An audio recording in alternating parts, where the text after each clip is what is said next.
Hello बच्चों, कैसे हो आप सब? बढ़िया। आज हम लोग क्या देखने जा रहे हैं? Velocity of approach. और ये जो टॉपिक है मोशन इन अ प्लेन का लास्ट टॉपिक है। तो आज हम इस चैप्टर को ख़त्म करेंगे। तो आपको अगर बाकी वीडियोस देखनी है तो आप हमारे यूट्यूब चैनल पे जाके देख सकते हो।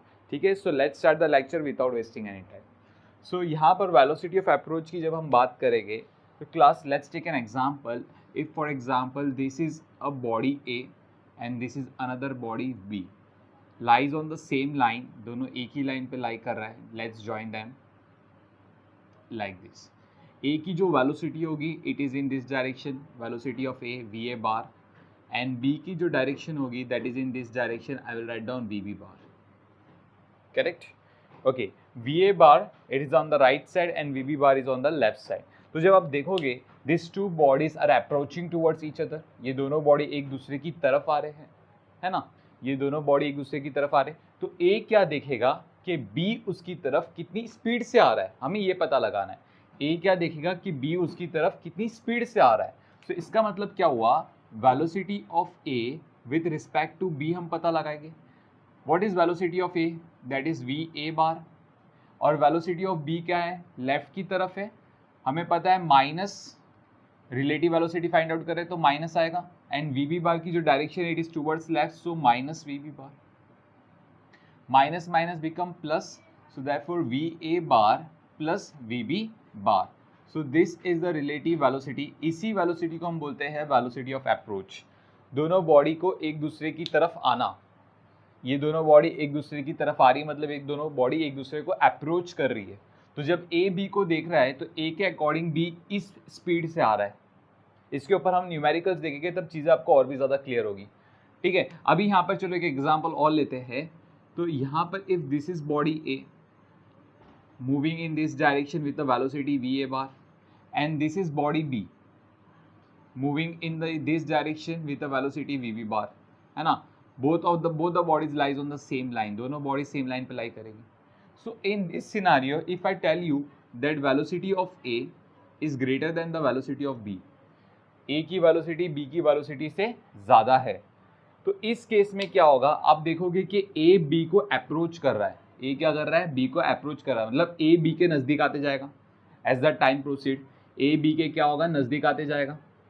करेक्ट? तो मतलब यहाँ पर भी अप्रोचिंग हो रही है। तो इस केस में what will be the velocity of approach? मतलब velocity of A with respect to B क्या हो जाएगा? Velocity of A minus velocity of B, as B is also in the positive direction. लेकिन क्या होगा इफ, मतलब मान लो बी की वेलोसिटी अगर ए से ज़्यादा हो गई, बी की वेलोसिटी ए से ज़्यादा हो गई, मतलब ए क्या करेगा? ध्यान से देखो क्लास, ए जो है वो स्लोली मूव करेगा और बी बहुत तेज़ी से मूव करेगा लाइक दिस। फिर से ए जो है आपकी, ए और बी, ए जो है ये स्लोली मूव करेगा और बी बहुत तेज़ी से मूव करेगा लाइक दिस। तो इस केस में क्या होता है? इस केस में अप्रोच नहीं हो रहा बॉडी, इस केस में बॉडी सेपरेट हो रहा है। इस केस में बॉडी क्या हो रहा है? सेपरेट हो रहा है। लेकिन हमारा टॉपिक है वेलोसिटी ऑफ अप्रोच, तो हम बात करेंगे सिर्फ वेलोसिटी ऑफ अप्रोच की। वाइल फर्स्ट केस में वी ए और वी बी, मतलब velocity of A is greater than velocity of B, तो उस केस में जब मैं बात कर रहा हूँ तो ये मेरी ए वैल्यू, ए बॉडी है और ये मेरी बॉडी बी है। तो बॉडी बी स्लो जा रहा है और ए बहुत फास्ट जा रहा है। तो आप देखोगे तो ये ऐसे जा रहा है। देखो ए ने बी को क्या किया? अप्रोच किया लाइक दिस। ए बहुत तेज़ी से जाएगा, बी क्या करेगा? स्लो जाएगा। तो इस केस में जो बॉडी हमेशा पीछे होगी उसकी वेलोसिटी ज़्यादा होगी आगे वाली बॉडी से, तभी ही वो दोनों एक दूसरे को अप्रोच करेंगे। नहीं तो अगर दूसरी वाली बॉडी की वेलोसिटी, मतलब आगे वाली बॉडी की वेलोसिटी ज़्यादा होगी पीछे वाली वेलोसिटी से, पीछे वाली जो बॉडी उसकी वेलोसिटी से, तो ये क्या होगा? बॉडी सेपरेट होगा। रिमेंबर क्लास, लेकिन हम लोग सेपरेशन नहीं पढ़ रहे, हम क्या पढ़ रहे हैं? अप्रोच पढ़ रहे हैं। तो we will focus on the approach only. Clear? Okay, now let's move to the next part. इसमें चलो एक और केस लेते हैं, एक और सिनारियो लेते हैं हम लोग। इसको कैसे डील करेंगे?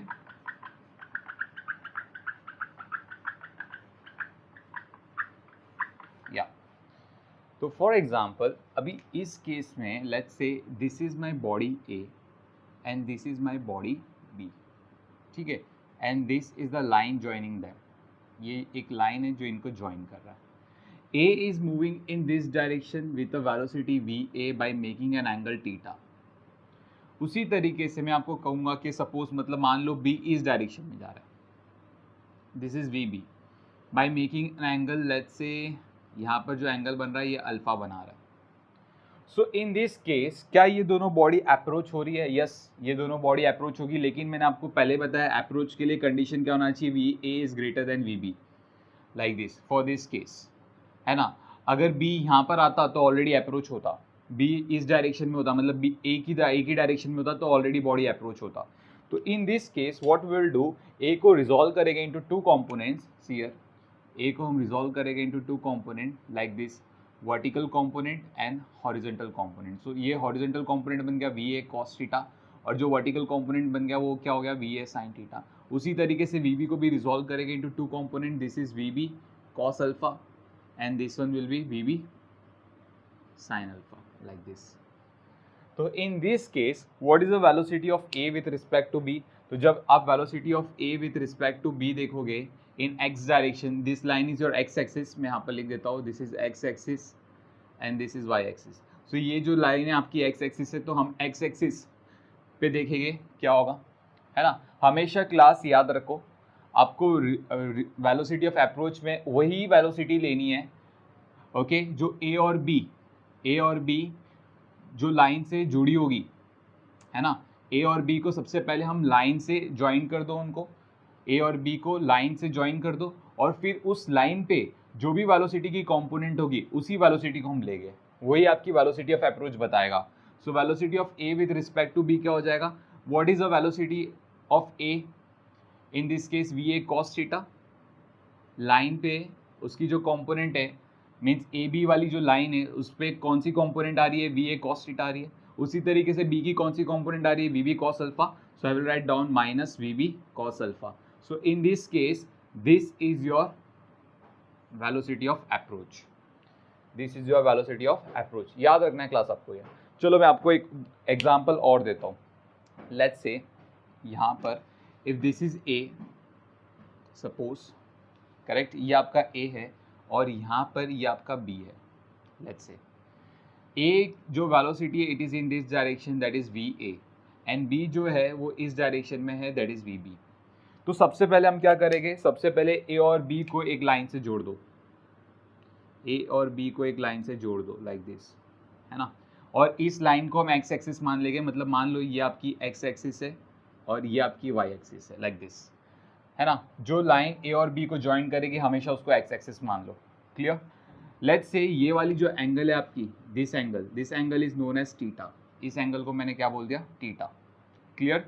Okay, now if this angle is theta, so I will say that due to alternate angle test ये एंगल भी थीटा हो गया, है ना। इस लाइन को थोड़ा सा पीछे की तरफ एक्सटेंड करेंगे, so if this is angle theta I will say that this is also angle theta, clear, due to the opposite vertically opposite angle. तो यहाँ पर वी ए को हम लोग क्या करेंगे, रिजॉल्व करेंगे into two component, one is this one and another is this one.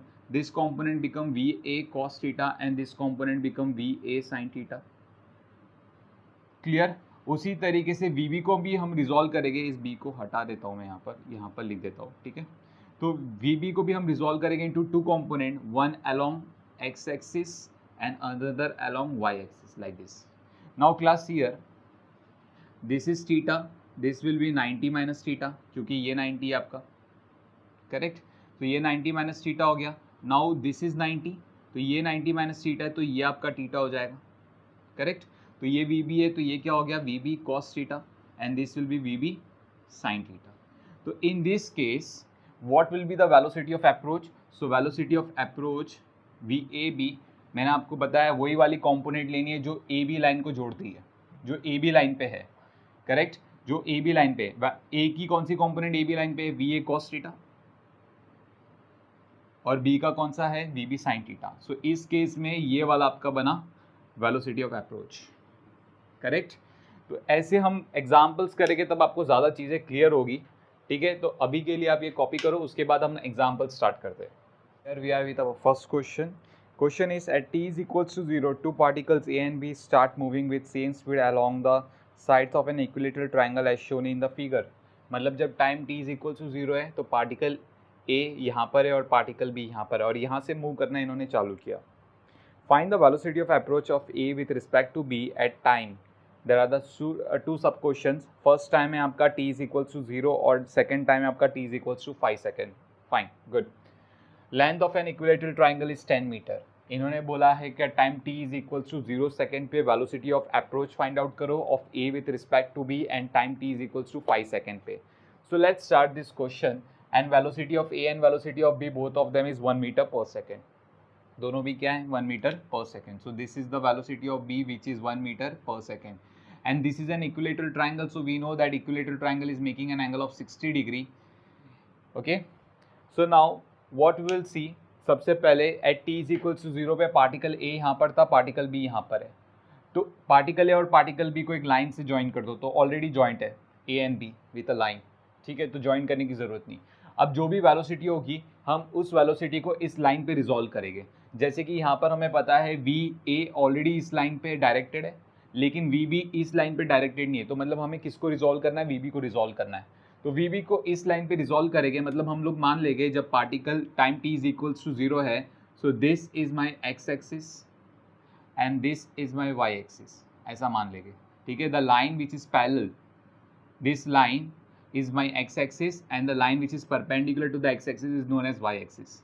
तो बी को हम रिजॉल्व करेंगे, वी बी को रिजॉल्व करेंगे इनटू टू कंपोनेंट्स. तो हमें पता है ये वाली जो एंगल है ये 60 डिग्री है. सो सबसे पहले ये वाला आपका एक कंपोनेंट हो गया और ये आपकी दूसरी कंपोनेंट हो गई, x component and this is y component. So x component will become 1 cos 60 and y component become 1 sin 60. तो जब मैं बात करूँगा velocity of A with respect to B, velocity of A with respect to B, तो velocity of A minus velocity of B. What is velocity of A? Velocity of A आपका 1 metre per second था. Velocity of B में आप क्या लोगे, यहाँ पर velocity of B में आपको ये नहीं लेना है 1 metre per second. Velocity of B, the component of velocity of B which lies on A B line, that is what 1 cos 60. But इसकी जो डायरेक्शन है देखो A के ऑपोजिट है, तो इसकी जो डायरेक्शन है वो A के ऑपोजिट है. तो मैं क्या लिखूंगा यहाँ पर -1 cos 60. So minus minus become plus, so 1 + 1 cos 60 है ना. So 1 + 1 cos 60 का value 1/2, 1/2 is 0.5, 1 + 0.5 comes out to be 1.5 meter per second. So in this first case, this is the velocity of approach. Now, अभी इन्होंने क्या बोला है, find out the velocity of approach at t is equals to 5 second. So जब t is equals to 5 second था तो velocity we know that displacement upon time. So therefore displacement is equals to velocity into time. As a and b both of them are moving with same velocity, तो velocity कितना हमारे पास 1 है ना. Time कितना हो गया 5. तो मतलब दोनों बॉडी ने 5 मीटर की डिस्टेंस कवर की है और हमें पता है the length of an equilateral triangle is 10 metre. तो यहाँ पर 5 मीटर का डिस्टेंस मतलब मिड पॉइंट पे आ गया होगा. Now this is the position of A, I will write down A dash, and this is the position of B, that is B dash. तो सबसे पहले हमें क्या करना पड़ेगा, ए डैश और बी डैश को एक लाइन से हमें ज्वाइन करना पड़ेगा. तो let me rub this part. या तो ए और बी को हम लोग, ए डैश और बी डैश को हम क्या करेंगे, एक लाइन से ज्वाइन कर देंगे like this, like this. Correct, A और बी को हमने क्या किया, एक लाइन से ज्वाइन कर दिया. सो नाउ यहाँ पर क्लास आप ध्यान से देखोगे तो वेलोसिटी ऑफ ए की जो डायरेक्शन है वो कौन सी डायरेक्शन में, A velocity is directed in this direction and B velocity is directed in this direction. B velocity जो है इस डायरेक्शन में है और ए वेलोसिटी इस डायरेक्शन में. We know that this length is 5 metre, this length is 5 metre है ना. ये लेंथ 5 मीटर है, ये लेंथ 5 मीटर है, क्योंकि इसने 5 मीटर ट्रैवल किया, इसने भी 5 मीटर ट्रैवल किया. इफ 10 में से 5 मीटर ट्रैवल हुआ तो बचा 5 मीटर, मतलब ये वाली लेंथ 5 मीटर है और ये वाली लेंथ भी 5 मीटर है. Are you getting? If this two sides are equal then their opposite angles are also equal, उनकी ऑपोजिट एंगल्स भी इक्वल होगी. सो लेट्स से ये वाली एंगल x है और इसका इस एंगल को भी मैंने x ले लिया. तो आई will say that 60 + 2x sum of measure of all angles of a triangle is 180 degree. So therefore I will write down 2x is equals to 180 minus 60 which is equals to 120. 2x का value, तो x का value कितना हो गया, 60 degree हो गया. तो x की वैल्यू 60 डिग्री, मतलब ये भी हमारा इक्विलेटरल ट्राइंगल निकला है ना. यहाँ पर देखो ये भी 60 है और ये भी 60 है, ये इक्विलेटरल ट्राइंगल निकला 60 डिग्री. करेक्ट. तो a को रिजॉल्व करेंगे on this line A dash B dash. अभी ए डैश बी डैश आपका एक्स एक्सिस हो गया है ना. तो इसको मैं रब कर देता हूँ. नाउ लेट्स से आपका जो एक्स एक्सिस है वो अभी ये है, this is your X axis है ना, and this is your Y axis, the line perpendicular to the X axis is Y axis. तो ए डैश बी डैश आपका एक्स एक्सिस हो गया, मतलब ये जो वेलोसिटी ऑफ ए था इसको आपको इस लाइन पे रिजॉल्व करना है। सो यहाँ पर जब आप देखोगे this velocity of A is resolve into two component, one will be on this line, correct, ये वाली लाइन पे हमने इसको रिजॉल्व कर दिया। सो ये जो कंपोनेंट हो जाएगी आपकी क्या हो जाएगी, वी ए कॉस 60, दो कंपोनेंट्स में रिजॉल्व होगी, बट सेकंड कंपोनेंट हमें काम नहीं आता तो वो मैं बना नहीं रहा हूँ क्योंकि डायग्राम खराब हो जाएगा। तो उसी तरीके से वी बी को रिजॉल्व करेंगे into two component. Now class here मैं यहाँ पर ये थोड़ा सा रब कर देता हूँ, इसकी ज़रूरत नहीं है अभी फ़िलहाल हमें, ठीक है। तो इस लाइन को मैं पीछे की तरफ अगर एक्सटेंड करूँ लाइक दिस, तो ये एंगल 60 है तो ये एंगल भी 60 हो जाएगी, वर्टिकली ऑपोजिट एंगल। और बी की जो वेलोसिटी है V B, this is V B, इसको रिजॉल्व करेंगे अलॉन्ग दिस लाइन, है ना, इस लाइन पे रिजॉल्व करना है। तो ये हो जाएगा आपका वी बी कॉस 60, ये क्या हो गया वी बी कॉस 60। तो अभी हम लोग फाइंड आउट करेंगे the relative velocity of approach, है ना। सो यहाँ पर वेलोसिटी ऑफ ए क्या लेंगे, वी ए कॉस 60 लेंगे। So v A cos 60, velocity of B क्या लेंगे, minus we B cos 60, values put कर लो, this is half 1/2, velocity of A 1 है ना, और कॉस 60 का वैल्यू 1/2 होता है हमें पता है, करेक्ट। सो यहाँ पर भी देखोगे तो हाफ आ जाएगा, तो ये कितना हो जाएगा 0 मीटर पर सेकेंड। सो हमें रिलेटिव वेलोसिटी ऑफ अप्रोच क्या हो गई, 0 मीटर पर सेकेंड हो गई जब time t is equals to 5 second है। Students let's solve the next question, very interesting question. Question is 3 particles A, B and C are situated at the vertices of an equilateral triangle of side L at t is equals to 0. The particles A heads towards B, B towards C, C towards A with constant speed v. Find the time of their meeting. Very interesting question बोल सकते हो, बहुत अच्छे level का question पूछा है। मैं आपको पहले क्वेश्चन एक्सप्लेन करता हूँ, क्वेश्चन समझना बहुत ज़रूरी है ना। तो पार्टिकल A यहाँ पर है, पार्टिकल B इनिशियली यहाँ पर है, पार्टिकल C यहाँ पर है। कभी बात चल रही है at t is equals to 0 पे। सारे पार्टिकल कांस्टेंट वेलोसिटी v से मूव कर रहे हैं। हमेशा A की डायरेक्शन B की तरफ होगी, B की डायरेक्शन C की तरफ होगी और C की डायरेक्शन A की तरफ होगी हमेशा, ठीक है। तो अभी हम लोग क्या करेंगे, ध्यान से देखना क्लास, एकदम ध्यान से देखना। यहाँ पर एक्चुअली डायग्राम में वेलोसिटी बहुत छोटी बनानी होती है, लेकिन मैं बना नहीं सकता क्योंकि डायग्राम में आपको समझ में नहीं आएगा। इसके लिए मैं थोड़ा सा दूर बनाऊंगा, बड़ा बनाऊंगा। मतलब लेट्स से ए पे जब एट टाइम t1 जो ए वाला पार्टिकल था वो कहाँ पर आ गया, फॉर एग्जांपल यहाँ पर आ गया, क्योंकि उसकी वेलोसिटी हम वो बी की तरफ पॉइंट कर रहा था ना, और बी कहाँ पर आ गया, यहाँ पर आ गया, और सी कहाँ पर आ गया, यहाँ पर आ गया। अब ए वाली जो पार्टिकल है ये अपनी वेलोसिटी को बदल देगा, मैं बताता हूँ कैसे। ये अपनी डायरेक्शन बदल देगा, वेलोसिटी बदलना मतलब डायरेक्शन बदल देना। सबसे पहले तो ये वाली पार्टिकल को और बी वाली पार्टिकल को आप ज्वाइन कर लो लाइक दिस, और बी और सी को ज्वाइन कर लो लाइक दिस, करेक्ट, और ए और सी को ज्वाइन कर लो लाइक दिस,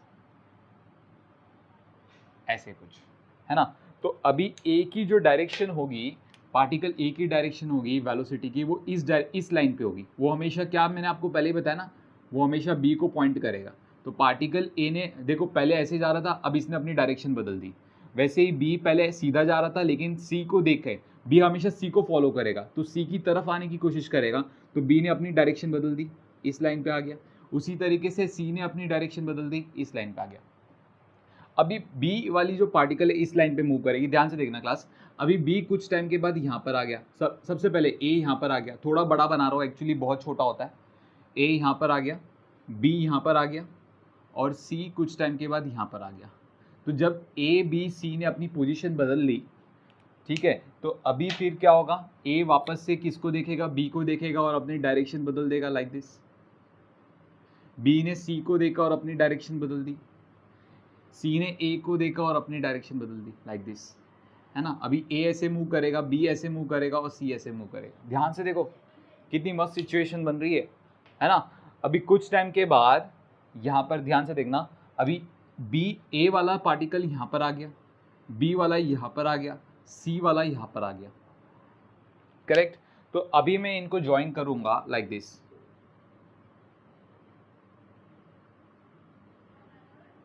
कुछ टाइम के बाद ए फिर से अपनी डायरेक्शन बदल देगा, और वापस से कौन से लाइन पे आ जाएगा, यहाँ पर आ गया ए, लेट्स से बी यहाँ पर आ गया और सी यहाँ पर आ गया, करेक्ट।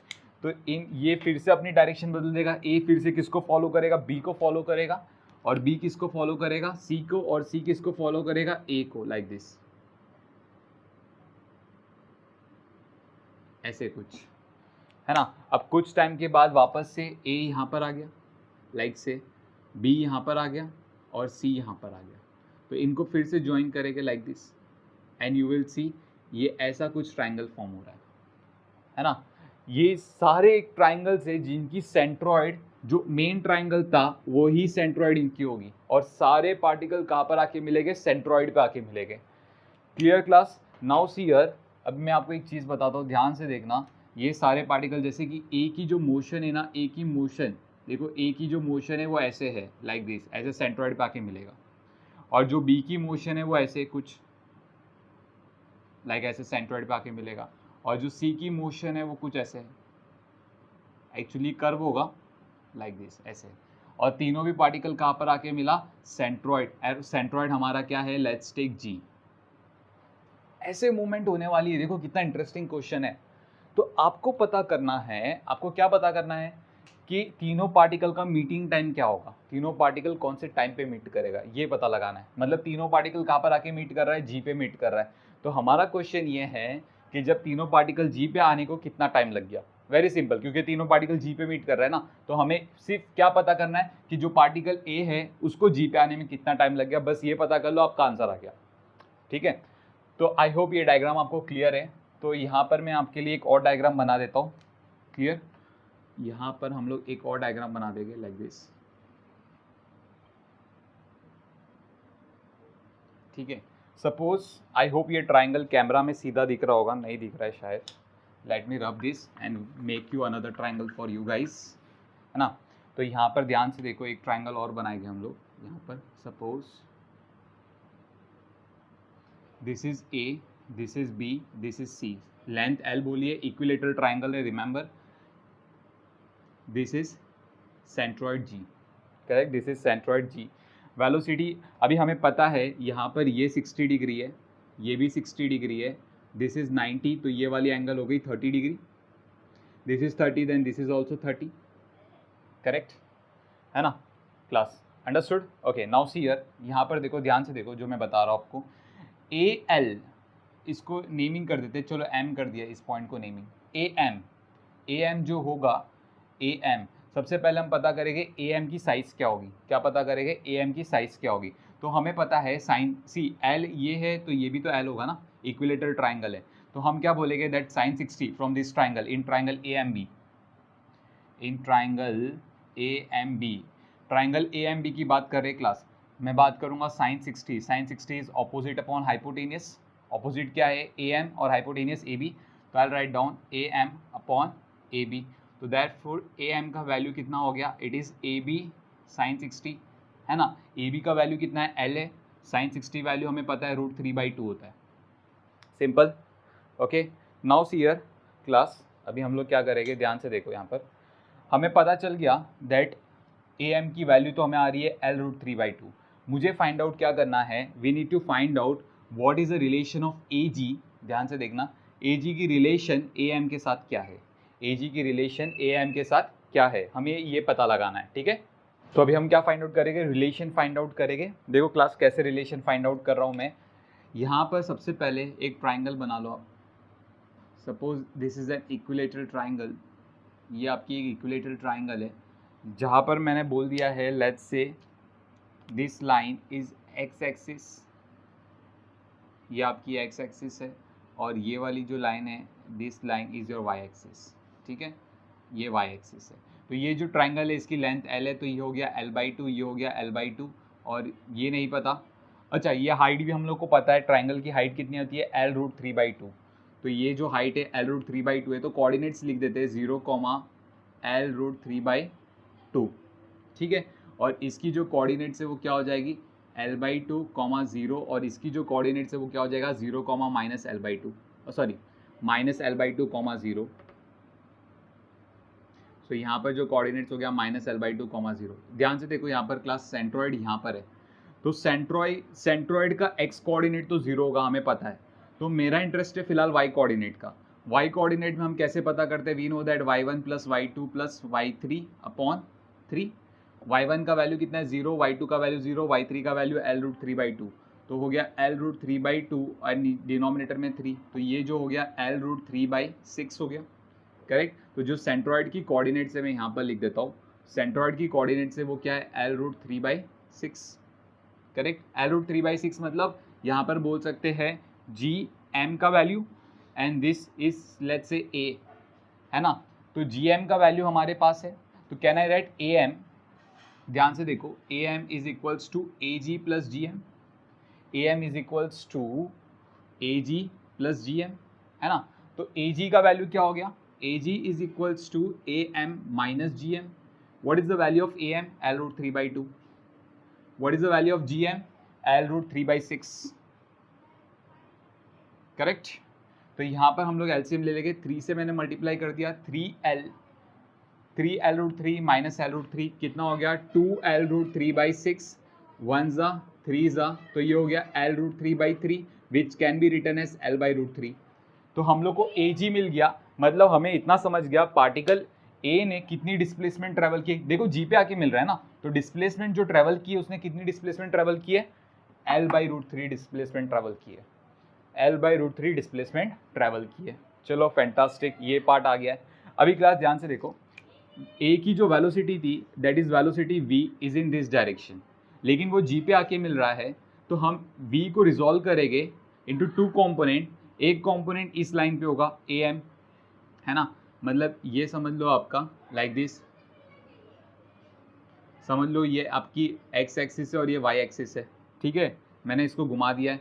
तो जैसे कि ये जो v है इसको मैंने रिजॉल्व कर दिया in this component and another is this component, तो ये वाली जो g की तरफ है, जो कंपोनेंट g की तरफ है वो वाली क्या बन जाएगी, v cos 30 बन जाएगा। वो वाला कंपोनेंट आपका क्या बन जाएगा, v cos 30, और ये वाला कंपोनेंट क्या बन गया, v sin 30। मतलब a की जो वेलोसिटी थी g की तरफ कितनी थी, v cos 30 थी। तो अभी तो हमें कुछ पता ही नहीं करना है, वेलोसिटी का फॉर्मूला पता है, वेलोसिटी क्या है, v cos 30 जो g की तरफ है। डिस्प्लेसमेंट कितना है, डिस्प्लेसमेंट इज ए जी जो हमने कैलकुलेट किया L/√3 एंड टाइम।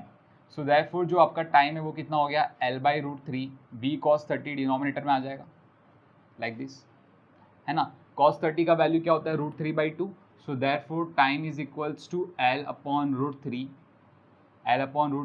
v, और cos 30 की जगह मैंने पुट कर दिया √3/2, √3 बिकम्स 3 और 2 पर आ गया, तो ये हो गया 2L/3v। तो इतना टाइम लग गया सारे पार्टिकल्स को जी पे आने में, सारे पार्टिकल्स को मीट होने के लिए भी बोल सकते हो। So this is the time taken by the all the particles to come at G. Class let's solve the next question, बहुत इंटरेस्टिंग क्वेश्चन है। So let me open the question, या so question is, a rocket moves horizontally with a constant velocity u. So this is a rocket, this moves horizontally with a constant velocity u at a height h. A guided missile is fired vertically with a speed v when the rocket passes above it. Assuming that the missile always aims at the rocket with the constant speed v, find the time after the missile strikes the rocket. Okay, तो पहले मैं आपको question समझा देता हूँ that in the question they said this rocket is moving with a speed u. हमने यहाँ से एक मिसाइल रिलीज़ किया है, जैसे ही रॉकेट इसके ऊपर से पास हुआ है, और मिसाइल को जब हमने रिलीज़ किया उसकी स्पीड v थी। रॉकेट और मिसाइल के बीच में वर्टिकल डिस्टेंस कितना है, h है, ठीक है। और ये मिसाइल हमेशा रॉकेट को फॉलो करेगा, जैसे कि आपको डायग्राम में दिख रहा है। जब रॉकेट यहाँ पर पहुँच गया, मिसाइल उसकी डायरेक्शन में, जब रॉकेट यहाँ पर है मिसाइल उसकी डायरेक्शन में, जब रॉकेट यहाँ पर है मिसाइल इसकी डायरेक्शन में, और इस पॉइंट पे मिसाइल और रॉकेट दोनों क्या कर जाएगा, एक दूसरे को हिट कर जाएगा, ठीक है। तो हमें क्या फाइंड आउट करना है, we need to find out कि जब यहाँ पर देखो टाइम कितना t इज इक्वल टू 0, मतलब जब मिसाइल रिलीज हुआ, जब मिसाइल को छोड़ा गया उस वक्त से टाइम की काउंटिंग चालू होगी, और उस वक्त से कितने टाइम के बाद इस मिसाइल ने रॉकेट को हिट किया, ये पता करना है क्लास। ओके, तो चलो हमें क्वेश्चन समझ में आ गया है, let's start the solution part of it. Okay, तो ध्यान से देखो अभी हम सॉल्यूशन में क्या कर रहे हैं। जैसे कि हमें पता है मिसाइल के पास कौन सी वेलोसिटी है, वर्टिकल वेलोसिटी है v, और रॉकेट के पास कौन सी वेलोसिटी है, हॉरिजॉन्टल वेलोसिटी u। ठीक है। तो किसी भी पॉइंट पे, किसी भी इंस्टेंट पे बोल दो, जैसे कि मतलब मान लो ये मिसाइल तुम्हारा यहाँ पर पहुँचा है, so this is position A and this is position B, correct. Rocket is moving with a velocity u and missile is moving with a velocity v, like this way, okay। ये missile की velocity v है ना। तो ए B line को हम क्या करेंगे, हम ज्वाइन कर देंगे, जैसे कि हमने देखा है प्रीवियस सम में। तो ए से लेके बी तक ये लाइन को हम ज्वाइन कर देंगे इन दिस सिनारियो। और यहाँ पर जब आप देखोगे, लेट्स से इनके बीच में जो एंगल है u जो है वो थीटा एंगल बना रहा है ए बी लाइन के साथ, ठीक है। तो अभी हम क्या करेंगे, u को रिजॉल्व करेंगे into two components, one will be along line AB and another will be the line perpendicular to AB। सो ये वाला जो कंपोनेंट है ये हो गया आपका, आपको शायद दिख नहीं रहा होगा तो मैं साइड में लिखता हूँ, this will be u cos theta and this component will be u sin theta, ये वाला कंपोनेंट, ठीक है। तो यहाँ पर see on the line AB, if I tell me what is the relative velocity between A and B, velocity of approach you can say, velocity of A with respect to B, you will see it is V minus U cos theta, है ना। relative velocity of A with respect to B is V minus, बार हटा देते, it is V minus U cos theta। So this is the relative velocity between A and B, correct। Okay तो चलो अभी हमें relative velocity तो मिल गया। Now class listen it carefully कि हम लोग फाइंड आउट कैसे करते हैं। जैसे कि यहाँ पर देख लो, यहाँ पर अज्यूम कर लो कि यहाँ पर जो डिस्प्लेसमेंट है, let's say this displacement is R, इन दोनों के बीच में जो डिस्प्लेसमेंट है आर है एट एन इंस्टेंट, किसी भी इंस्टेंट पे ए और बी के बीच में जो डिस्प्लेसमेंट है वो कितनी है, आर है। सो जैसे से मिसाइल रॉकेट को अप्रोच करेगा, जैसे कि इस केस में देख लो, मतलब मान लो ये ए डैश है और ये पॉइंट बी डैश है, तो ए डैश और बी डैश के बीच में जो डिस्प्लेसमेंट है, लेट्स से ये आर डैश की डिस्प्लेसमेंट, ये बदल जाएगी डिस्प्लेसमेंट, है ना। ये डिस्प्लेसमेंट कम होती जाएगी, देखो जैसे जैसे मिसाइल रॉकेट की तरफ बढ़ेगा तो डिस्प्लेसमेंट कम होती जाएगी। So therefore we will write down this r and r dash is the relative displacement between a and b। तो हमें पता है वेलोसिटी का फॉर्मूला क्या होता है, it is displacement with respect to time but with negative sign. Negative sign क्यों, क्योंकि यहाँ पर r की वैल्यू डिक्रीज होती जा रही है continuously. So therefore I will write down minus D R is equals to v minus U cos theta D T, है ना। तो मैं यहाँ पर क्या करूँगा, we will integrate both side, हम दोनों जगह इंटीग्रेट कर देंगे। So when you integrate both side, integration of D R is equals to integration of V minus U cos theta D T, है ना। कहाँ से कहाँ तक के लिए इंटीग्रेट करना है, कौन से टाइम से, time is equals to zero से लेके समझो यहाँ पर पहुँचने तक कैपिटल टी टाइम लग गया लेट्स से। तो मैंने यहाँ पर इंटीग्रेट कर दिया जीरो से कैपिटल टी तक, जीरो से हमने कहाँ तक इंटीग्रेट कर दिया, कैपिटल टी तक भी इंटीग्रेट करेंगे हम। सो देयरफॉर पहले ब्रैकेट्स ओपन कर दो, जीरो से टी तक V D T minus integration zero से टी तक U cos theta D T, and therefore यहाँ पर minus integration of D R. Now class listen it carefully. सबसे पहले डी आर की बात करेंगे।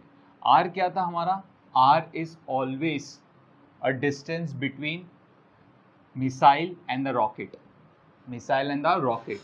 तो यहाँ पर जब देखोगे इनिशियल वैल्यू में separation between rocket and the missile कितना है, you will find out h। तो यहाँ पर जो लिमिट बनेगी इसकी इनिशियल लिमिट h, और यहाँ पर जब आप देखोगे जब रॉकेट और मिसाइल दोनों हिट कर गई तो बाद में यहाँ पर what is the separation between missile and the rocket, that is zero, कोई सेपरेशन ही नहीं ना, दोनों हिट कर गया। R is nothing but the separation between missile and the rocket in every case. See, in this case this is R, in this case this will be R, in this case this will be R. Initial value क्या था, ये वाला R था, the separation between missile and the rocket, that is H। तो इसके लिए starting limit आपकी H रही, initial and final limit will be 0। Clear? तो ये हमने सारी लिमिट डिसाइड कर ली है। अभी हम बात करेंगे इंटीग्रेशन की। V कांस्टेंट है, मैंने बाहर निकाल दिया, integration of dt will be small t, limits will be 0 से t तक। नाउ क्लास आप इसकी इंटीग्रेशन मत निकाल देना, क्यों, क्योंकि यहाँ पर थीटा वेरी करेगा विथ रिस्पेक्ट टू टाइम। देखो यहाँ पर जब मिसाइल रॉकेट को फॉलो करेगा तो यहाँ पर मिसाइल की जो डायरेक्शन होगी वो रॉकेट की डायरेक्शन के साथ कुछ और एंगल बनाएगी। देखो यहाँ पर मिसाइल की जो डायरेक्शन होगी वो रॉकेट की डायरेक्शन के साथ कुछ और एंगल बनाएगी।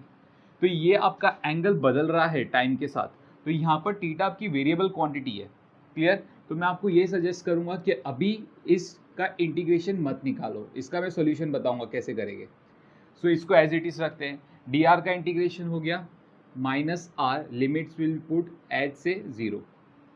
ठीक है, तो इसको सॉल्व करने के बाद upper limit minus lower limit, तो ये h हो जाएगा आपका, और यहाँ पर हो जाएगा v into capital T minus integration 0 से t u cos theta dt। सो ये वैल्यू हमें मिल रहा है। करेक्ट? ओके, आगे बढ़ते हैं अभी हम लोग। नाउ क्लास हियर, यहाँ पर जब ये मिसाइल हमारा पोजीशन ए पे है तो इसने हॉरिजॉन्टल डिस्प्लेसमेंट मतलब मान लो कितना ट्रैवल किया x। अब जब वो ए डैश पे आ गया तो इसने हॉरिजॉन्टल डिस्प्लेसमेंट मतलब मान लो ये जो हॉरिजॉन्टल डिस्प्लेसमेंट है इसने x प्लस डी एक्स ले लिया। x प्लस डी एक्स मतलब ये वाला जो डिस्प्लेसमेंट है हॉरिजॉन्टल डिस्प्लेसमेंट ए से ए डैश का, ये डिस्प्लेसमेंट कितना है dx है। यहाँ पर जब मिसाइल पहुंचा था तब उसका टाइम था t, और यहाँ पर जब मिसाइल पहुंचा वहाँ पर उसका टाइम है t प्लस डी टी, है ना। तो मतलब a से a डैश तक पहुंचने में उसे कितना टाइम लग गया, dt टाइम लग गया। सिंपल, क्योंकि यहाँ से जब मिसाइल यहाँ तक आया, चलो मैं आपको एक एग्जांपल देता हूँ, यहाँ से यहाँ तक मिसाइल आया तो 2 सेकंड का टाइम लग गया। फिर यहाँ से यहाँ तक मिसाइल आएगा तो समझो 2.01 सेकंड का टाइम लगा, मतलब a से a डैश तक आने में उस मिसाइल को 0.01 सेकंड का टाइम लग गया, है ना। इसके लिए मैं कह रहा हूँ a से a डैश तक आने में मिसाइल को कितना टाइम लग गया, dt टाइम लग गया। तो मतलब ये हॉरिजॉन्टल डिस्टेंस ट्रैवल करने के लिए इस मिसाइल को कितना टाइम लग गया, dt टाइम लग गया इस हॉरिजॉन्टल डिस्प्लेसमेंट को ट्रैवल करने के लिए। Clear class? गुड। चलो अभी आगे बढ़ेंगे हम लोग, ध्यान से देखना अभी यहाँ पर क्या करने वाले हम लोग, है ना। We know that velocity is equals to displacement upon time, लेकिन इस मिसाइल की जो वेलोसिटी है v, that is in this direction.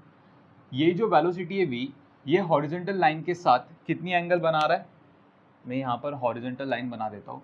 ये हॉरिजॉन्टल लाइन के साथ, ये हॉरिजॉन्टल लाइन है आपकी, देखो ये जो v है ये हॉरिजॉन्टल लाइन के साथ कितनी एंगल बना रहा है, थीटा। तो मैं यहाँ पर लिख दूंगा दैट ये वाली एंगल जो आपकी है ये थीटा है। करेक्ट? तो इस v को रिजॉल्व करेंगे into 2 component, one will be horizontal component and another will be vertical component like this. तो ये जो हॉरिजॉन्टल कंपोनेंट है ये आपका हो जाएगा v cos थीटा, और वर्टिकल कंपोनेंट आपका हो जाएगा v sin theta. Correct? Fine. तो हॉरिजॉन्टल कंपोनेंट आपका हो गया v cos थीटा और वर्टिकल कंपोनेंट हो गया आपका v sin theta. Now class listen it carefully, ध्यान से देखना अभी यहाँ पर हम लोग क्या करने वाले। We know that velocity is equals to displacement upon time, है ना। वेलोसिटी क्या हो जाएगा, displacement upon time. So therefore what is horizontal velocity in this case, v cos theta is the horizontal velocity. Displacement कितना हुआ, a से a dash तक horizontal displacement dx, और टाइम कितना है आपका dt। ठीक है, so therefore I will write down dx is equals to v cos theta into dt, है ना class. dx is equals to v cos theta into dt। अब ध्यान से देखना हम लोग क्या करने वाले, मिसाइल जो रॉकेट था यहाँ से यहाँ तक इसने total horizontal displacement, let's say यहाँ से यहाँ तक टोटल हॉरिजॉन्टल डिस्प्लेसमेंट इसने r ले लिया। इसने कितना ले लिया, r ले लिया। हम लोगों ने अज्यूम किया है टोटल हॉरिजॉन्टल डिस्प्लेसमेंट कितनी है, r है। ठीक है, तो यहाँ पर आपको एक चीज़ समझनी है, जितना डिस्प्लेसमेंट मिसाइल करेगा हॉरिजॉन्टल डिस्प्लेसमेंट उतना ही डिस्प्लेसमेंट रॉकेट करेगा इन टाइम t, क्योंकि दोनों इसी पॉइंट पे आके हिट हुआ ना। तो मिसाइल ने जितनी हॉरिजॉन्टल डिस्प्लेसमेंट ट्रैवल की इन टाइम t उतना ही रॉकेट टाइम t पे ट्रैवल करेगा। क्या हो रहा है ना क्लास, देखो ध्यान से, ये मिसाइल यहाँ से रिलीज हुआ and this is the rocket, ये ऐसे मूव करेगा लाइक दिस, और ये पॉइंट पे आके हिट करेगा। तो दोनों ने हॉरिजॉन्टल डिस्प्लेसमेंट सेम ट्रैवल की है, जिसको r में बोलूँगा। अब ध्यान से देखना मैं क्या कर रहा हूँ, सी यहाँ पर हम लोग क्या कर देंगे, integrating both sides. So integrating of dx is equals to integration of v cos theta dt। अब मैं आपको फिर से बोलूँगा इसका इंटीग्रेशन मत निकालो, क्योंकि theta is the variable quantity with respect to time. Theta घड़ी घड़ी चेंज हो रहा है टाइम के रिस्पेक्ट में। So is equals to v integration of cos theta dt, और यहाँ पर इंटीग्रेशन ऑफ dx ठीक है, अभी लिमिट्स देखेंगे। इनिशियल डिस्प्लेसमेंट 0 थी क्योंकि दोनों यहाँ पर है, there is no horizontal displacement and final horizontal displacement is r। Initial limit is 0 and final limit is t for the time, है ना। तो यहाँ पर इसको सॉल्व करेंगे तो ये x हो जाएगा limits from 0 to r, it is v integration of 0 to t cos theta dt, है ना। यहाँ पर क्या हो जाएगा, ये r हो जाएगा which is equals to v integration 0 to t cos theta dt, correct. अभी क्लास ध्यान से देखो, हॉरिजॉन्टल डिस्प्लेसमेंट कितना है, r है, क्लियर। हॉरिजॉन्टल डिस्प्लेसमेंट r है, तो मिसाइल की हॉरिजॉन्टल वेलोसिटी कितनी थी, सॉरी रॉकेट की हॉरिजॉन्टल वेलोसिटी कितनी थी, u थी, और रॉकेट ने हॉरिजॉन्टल डिस्प्लेसमेंट r मारा इन टाइम t।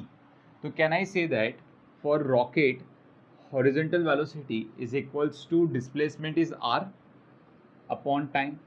तो therefore can I say r is equals to u into capital T। r का वैल्यू क्या हो गया, u into capital T। तो r की जगह हम क्या पुट करेंगे, u into capital T। So therefore I will write down r की जगह मैंने u into capital T डाल दिया, which is equals to v 0 से t cos थीटा dt, ये वैल्यू आ गया, है ना। So therefore class I will write down 0 to